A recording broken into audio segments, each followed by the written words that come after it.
यार ना भूख लगी, पहले कुछ खा लेना, फिर बाद ही देखना इन्हें बेचना कि करना।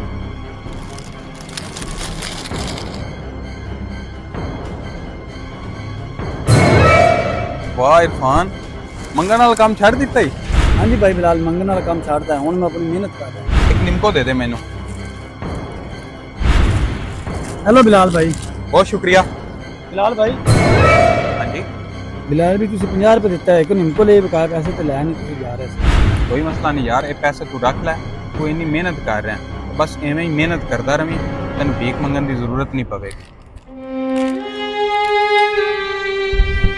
साहब जी जी चीज़ ले लो खाने वास्ते। साहब जी ਤੁਹਾਨੂੰ ਖਾਣ ਨੂੰ ਮਿਲ ਜਾਏਗੀ ਤੇ ਮੇਰੀ ਚੀਜ਼ ਵਿਕ ਜਾਏਗੀ।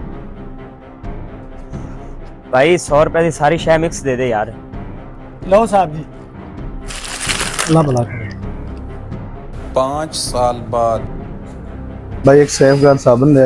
जी ठीक है, लो जी और कोई चीज़।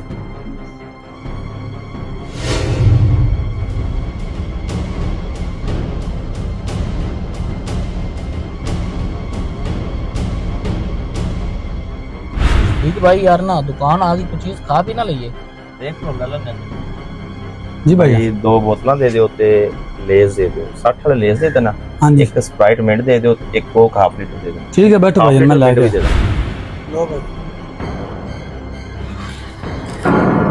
साहब जी तुसी? यार मैं तेन पहचाना नहीं, कौन है?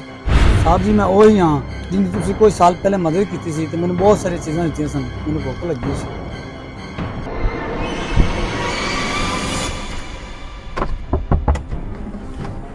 हाँ जी भाईजान खैर है? साहब जी 2 दिन तो भूखा ते कोई चीज़ नहीं खाधी, कोई मदद कर दो।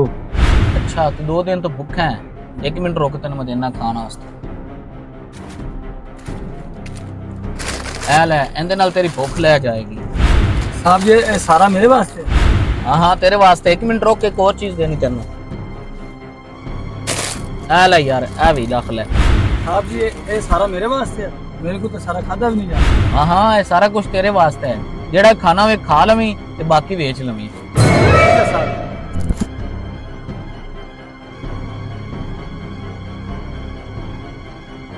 अच्छा अच्छा अच्छा, हाँ हाँ हाँ याद आया। अच्छा तू इतने काम करना है, और किसी चीज की जरूरत है तो दस।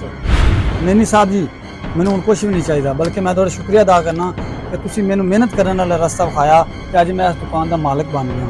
साहब जी मैंने उस दिन यही सबक मिला है कि अगर इंसान मेहनत करे ना तो किसी के हाथ फैलाने की जरूरत नहीं पवेगी। क्या थोड़ी बदौलत यह दुकान का मैं मालिक बन गया। यार बहुत खुशी हुई मैनू, बहुत खुशी हुई तेरी इस गल की। हाँ जी साहब जी, बोतल पियो तो लेज खाओ, तो मैं थोड़े से खाना बना के लाना, खाना खाते बगैर तो मैं जान नहीं देना। हाँ हाँ खाना खा तो जावांगे। हमें भी चाहिए कि हम मांगने वालों को ऐसा रास्ता दिखाएं जिससे वो अपना छोटा मोटा कारोबार कर सकें।